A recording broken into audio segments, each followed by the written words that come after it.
Hi everyone. So this is Ashank David, and in today's live we will be talking about C++ again. And welcome to our live stream. First of all, welcome to our channel Coders Arcade. I am Ashank David, and today I will be the trainer for today's live session. I will be talking about C++, and we will be talking about preprocessor directives. Last time I just showed you the differences between procedural and object oriented programming and a little bit of preprocessors directive. Just I have given the explanation, a quick brief of all that. In today's live session we will be talking about how we can write the program, understand all the different parts of preprocessor directives, and finish off with our first concept, preprocessor directive. If the time allows us, we will be talking about another concept called as comments, and this way we will be continuing our live session. So let us start. Let us just wait for 1 minute so that more people can join, and then we can start, right? So let's start.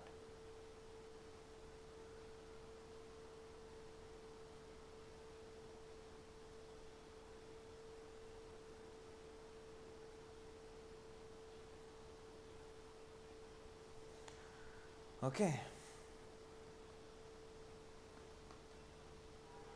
I can see here now people are joining.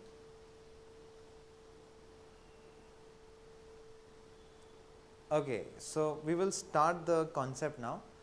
Let us start the class.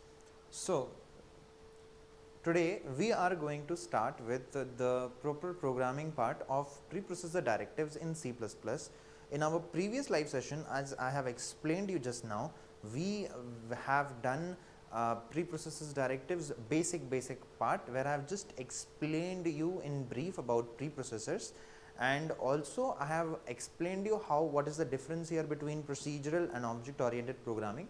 I did one example program on procedural, and I did one more example program on object oriented, and I have just given a basic run through of how a program is written in C++.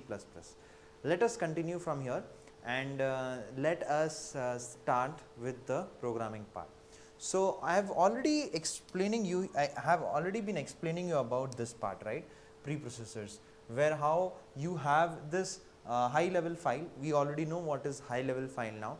That is getting written by us, and we are just compiling it. Before the compilation is happening, here we are doing first that file is going towards the preprocessor, and then the preprocessing is happening here. And once the preprocessing is happening, after the preprocessing is done, the code goes back to the compiler, and after that the compilation is done. Here compiler, see, preprocessors is one thing that I have told you and explained you, that it will preprocess the whole code before the code even goes to the compiler, and with the help of this, these things will happen. Now there are three types of preprocessor. What is preprocessing actually? For understanding what exactly preprocessing is, preprocessing types we need to understand, and we already know about these three types now. That is file inclusion, that is macro substitution, and the third one is compiler control preprocessor directive. Okay, so these three types we are going to again see them in a proper programming way, and after that I am going to explain you about how it is getting converted into low level. Okay, so let's continue. So after the preprocessing is done, the file is compiled, which means it's getting converted into low level part, and once the low level part is done, we can just run it, and when we run it, the output is shown. This is what we have understood in our previous classes till now.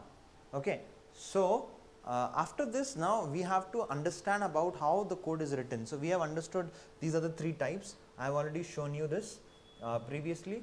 Three types, that is file inclusion, macro substitution, and compiler control preprocessor directive. These are the three types. So once we are into these three types, what does this file inclusion preprocessor does? Well, file inclusion preprocessor, what it does is that includes the file. It includes the file. As the name suggests, file inclusion preprocessor directive does the job of including the file before the compilation start. Number one thing I would like to tell you is that, see, it's a preprocessor. A preprocessor does the job before the compilation starts. and this file inclusion will be done before the compilation of course starts. So if I am writing my program like this, I will go back to my code editor. So I am back to my VS Code here, and if I start writing here the very first line hash include, I say IO stream, and here if I say just increase the zoom in a little bit, I will zoom in. So you see I have written here in the very first line, that is hash include IO stream. See, this is that preprocessor directive, the very first thing. Number one point you need to remember is that in programming, in especially C programming or in C++ programming or in any C related programming language, whenever we are starting anything, any particular sentence or any particular word with hash symbol. So here you can see that I am starting it with hash symbol here. That means that it's a preprocessor, and we have understood already about what is preprocessor. So this is that preprocessor, and it is doing what? It is doing the job of preprocessing the whole code before the compilation starts. And we already have understood about what is compilation in our previous classes as well. So I don't have to repeat that, I guess, now, right? And here we have already included our file called as IO stream. Now in some cases we are including files, we are including some streams. Here in C++, I have already explained you the differences between stdio and IO stream. So here in this case we are working with IO stream, and we are making sure that all these files are included before the compilation starts. If you want, you can actually see the files also in VS Code by actually clicking onto them. Right now if I click onto them like this, if I just touch it like that, it will just bring my cursor right here, as you can see. But if I hold control here, and now if I click onto this, it will open up the file. So I'm gonna do it with the help of a mouse. I'm gonna hold control now in my keyboard, and as soon as I hover my mouse over there, you can see I hover the cursor over there, it becomes a link. When I leave the control, see, it goes off. But if I again press and hold control on my keyboard, it comes back as a link. So if I click onto this link right here, you see that this file is opened up, and you can see that we are inside that IO stream file. So here this is that IO stream file which is now included here in this case, and you can see everything is written about this particular file, and this is that particular IO stream file. So this file is getting actually included. Now why we are including this file? Because you see, this is the standard input and output systems file. Without this, your input and output statements in programs won't work. For example, we use printf and scanf in C programming. In C++, because this is C++ programming that we are doing, here we have Cout and Cin. Now both of Cout and Cin, where Cin is used for taking the input from the user and Cout is used for doing the output. So basically here both Cin and Cout are going to be included before the compilation starts. This is the main point. Here what we are doing, we are including this file so that anything which is actually used from this library, this file, into our program in future shall be included before our compilation start. Why we want to do this is because you see, compiler is what? It's a translator. And imagine like this, imagine a scenario. So compiler is just a translator, and the translator is trying to translate the whole code. And when this is happening, you know what happens? When this happens here, what happens is that it doesn't, so you see, if I am writing my rest of the code, I'll show you. I'll start by writing the rest of the code. If I say next here, let's say I'm going to create my main function here, int main, and in here I'm writing cout. Okay. So you see, as soon as I wrote cout, right now it is giving us an error. Why? I will explain you why. Later on I'm going to explain you why this error is coming. But this cout is actually coming from IO stream. If we don't include this file IO stream, this cout won't work. You see, compiler is what? We are trying to make sure that this file is included before the compilation starts. And compiler is what? Compiler is just a translator who is trying to translate this whole program into zeros and ones, which is binary. Okay, so this is the case which is happening inside this program. Basically, compiler is the translator, that's all. And once it is translating, you see, computer is just a machine, and compiler doesn't understand English like how we do. So in this case, what is cout? Compiler won't understand this because it's just a simple English. The meaning of this is actually stored inside IO stream. So this is just a word which is coming from IO stream, and if this IO stream is not included before, the compiler will not work. It will give you an error, and for that reason we have to make sure that this file is included before the compilation starts. And for achieving this before the compilation starts, we need to actually include it using a preprocessor directive. Why we are using preprocessor directive? Because it does all the job before the compilation starts, and because the failing part will happen in the compiling time, while the compile time is going on, while the compiler is compiling the file, this will give us an error. So to avoid those kind of errors, we are including the files using preprocessor directives, which is #include in this case, and for this reason only we use this first line #include. So this is the first preprocessor directive which we are learning. Okay, so for your reference, right now it is not it is giving me an error because I have not used using namespace std. So when I use using namespace std here, it will go off when I will complete it. You can see that it goes off like this. Okay, so because the whole program was not written quite well, so that is the reason why it came like this. But anyways, you understood my point, right? So this is the first thing that our preprocessor directive is doing, that is file inclusion, and this is the job of this. Now just like IO stream, you have many different files. You have math.h, you have string.h, you have stdlib.h, you have process.h, you have conio.h, a lot of things you can work around with. So here what you can do is, now I can write here #include, and I can say here math.h. So you see, I have included another file called as math.h. Now this is a file which is included before the compilation starts. How I know? Because it is using file inclusion. It's a preprocessor directive, so it is going to make sure that it is included before the compilation starts. And why we are using this math.h? Just like how cout was coming from IO stream, similarly many various different functions of mathematics like power, exponent, square root can be found inside math.h, and to access those functions or words, we use math.h. We need to include this math.h before the compilation starts, because you see, later on if you use square root, compiler won't understand what is this square root. So square root is the actual formula which is stored inside this math.h, and for fetching that only, we make sure that before the compilation starts, it should be included. And for this reason, we use file inclusion preprocessor directive. I hope so that you have understood this very well. Various different files are there now, .h files like process.h, conio.h for console input and output. We have stdlib.h, which means standard library functions like malloc, calloc, realloc, free, and a lot of more different functions are there which can be used. Many different functions are there. Also, one more thing to note down here is, many a times we are not taught how to include our own file. So the thing here is, these are all inbuilt files, right? IO stream, math.h, these files are already predefined into your system, right?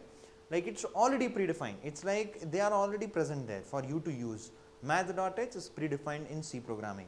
IO stream is predefined in C programming or C++ maybe. But in this case, these are all inbuilt files. What if you want to write your own .h file and you want to include that file instead? So what you can do here is, you can create a file. You can start by creating a notepad file. You can just say .txt in the file format instead of .c, and you can just write everything inside that. And once you are done written whatever you wanted to write, whatever functions or whatever, in future we will talk about that also, how to create functions and how to do that.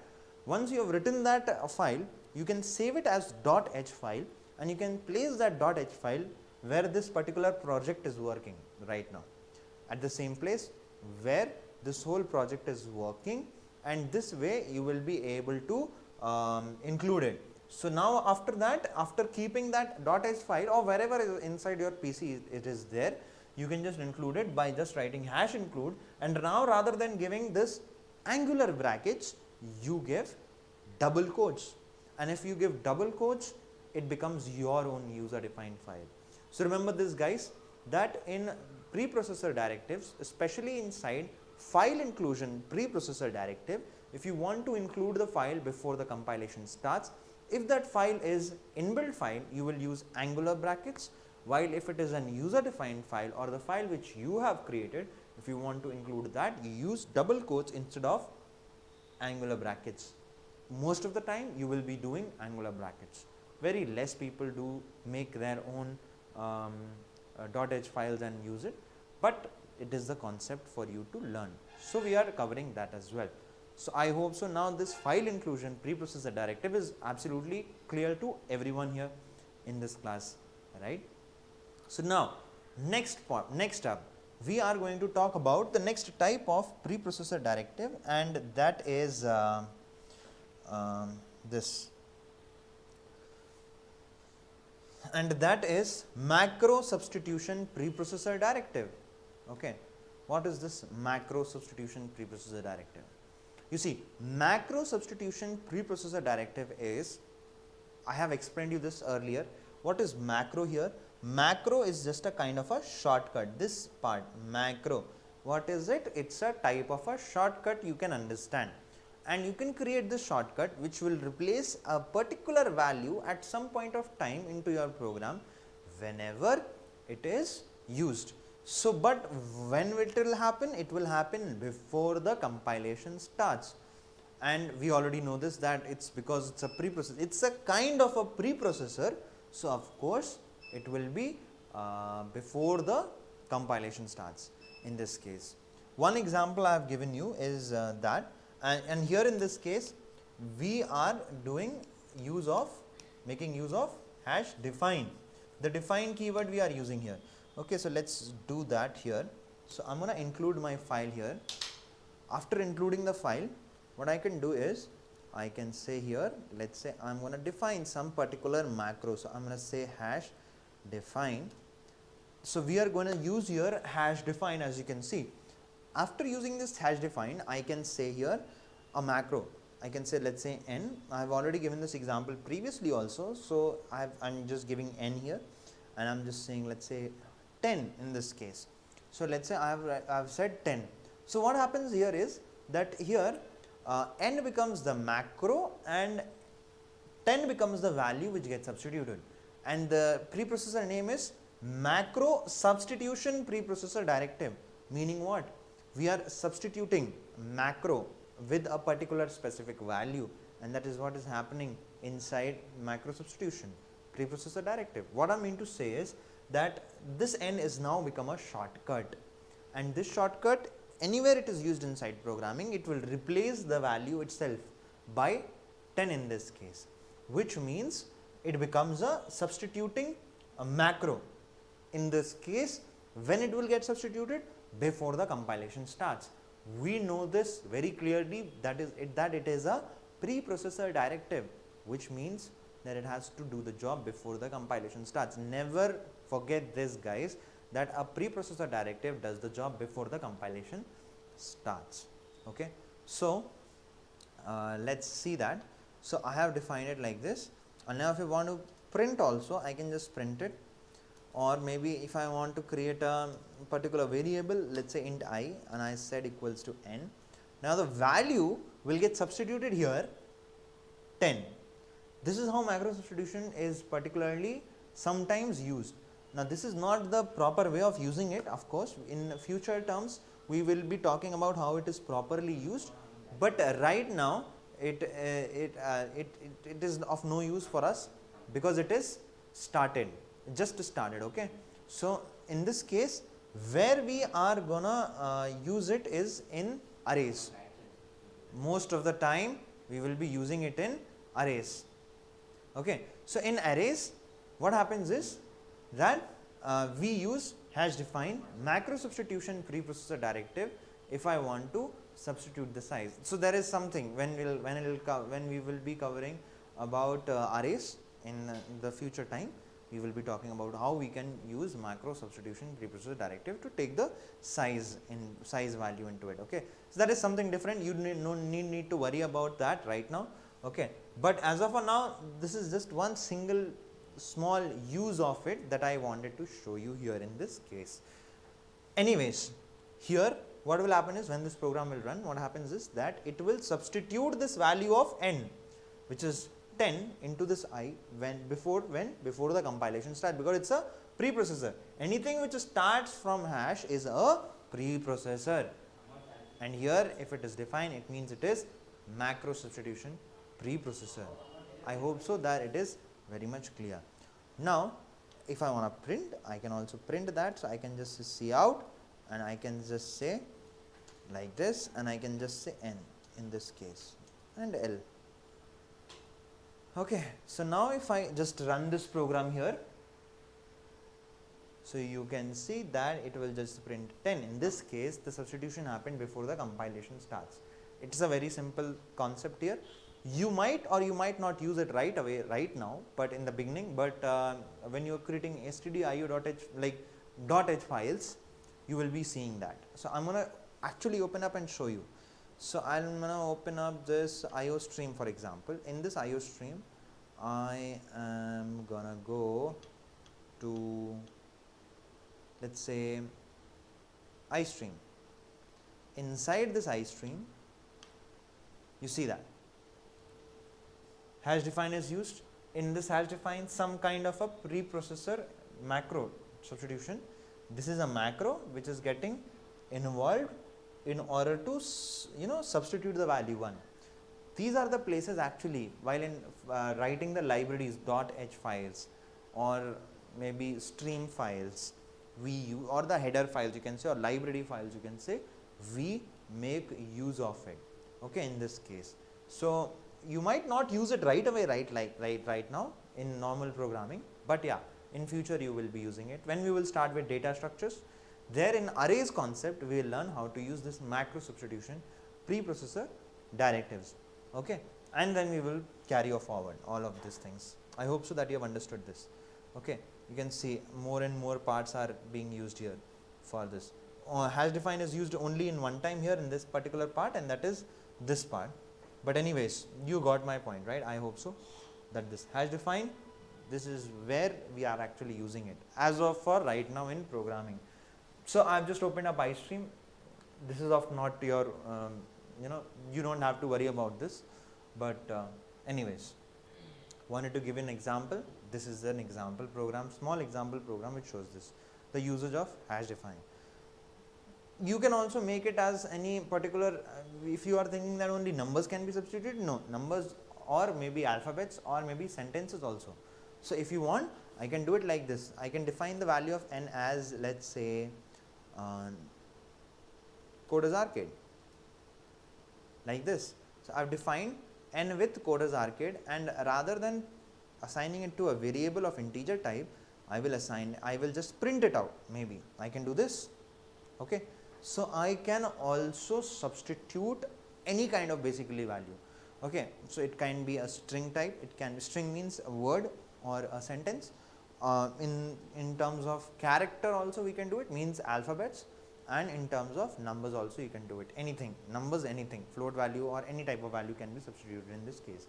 So we are going to run it now, and once we run it, you can see that it just prints coders arcade here in this case. So once it prints coders arcade, you can see that it is actually getting substituted in between with the help of the preprocessor. This is your hash define preprocessor directive. I hope so that this is very much clear. Next up, we have the last one, which is our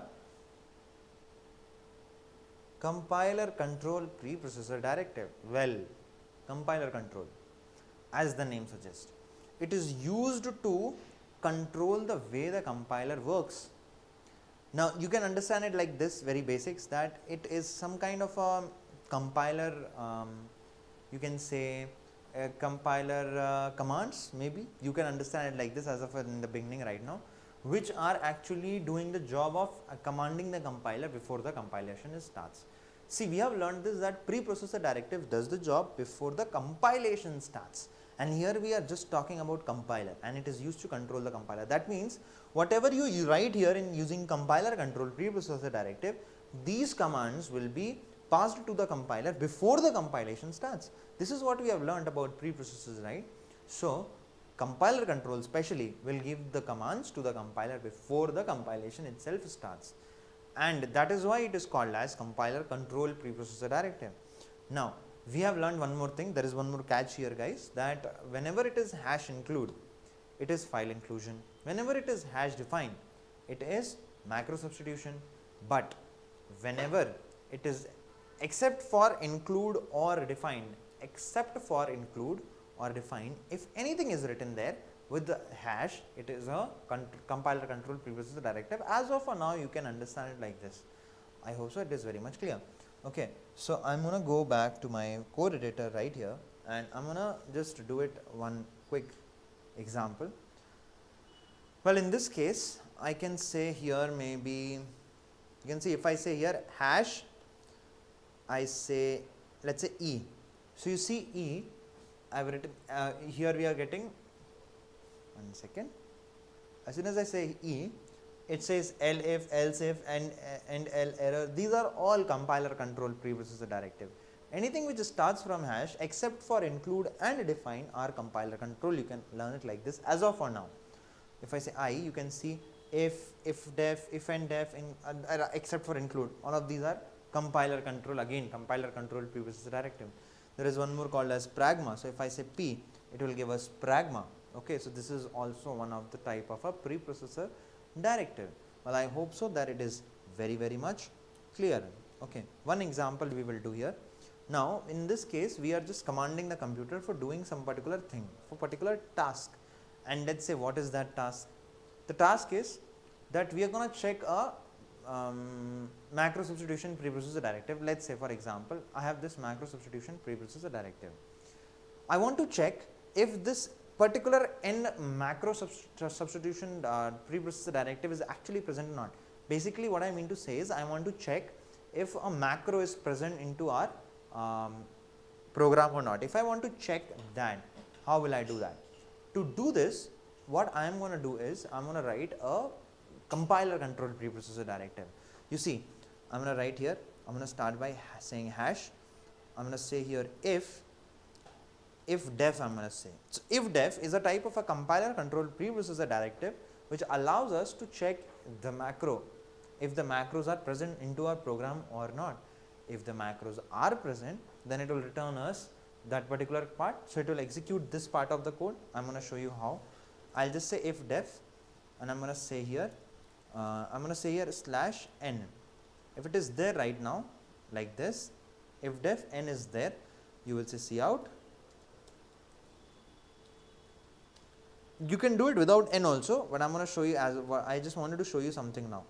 Okay, so cout, I am going to say here yes. Okay, and if it is there,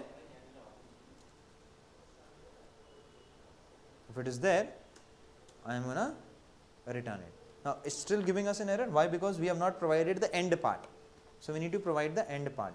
So to do that, I'm going to say here a hash.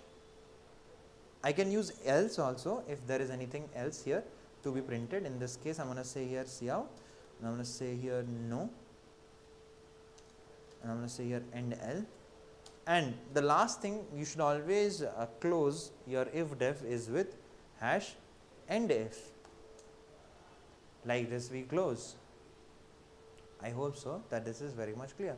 And you can see that the error is gone. If this particular macro is present into a program, it will say yes, and if doesn't, then it will say no in this case. This is what this macro substitution preprocessor directive does is. I have just given you one example, that is for if def, and else is used for if this is not getting executed, then this will get executed, and this is just to end the compiler command. Okay, so now I am going to run this program, and you can see that right now it prints yes, and it also prints the code as arcade, which is the macro here in this case substituting the value. Okay, if this macro is not present itself. Okay, you can see that why Code's Arcade was getting printed, because this line was there, right? I can remove this.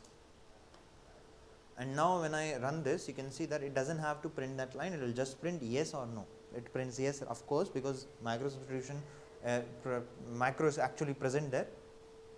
Okay. Next up,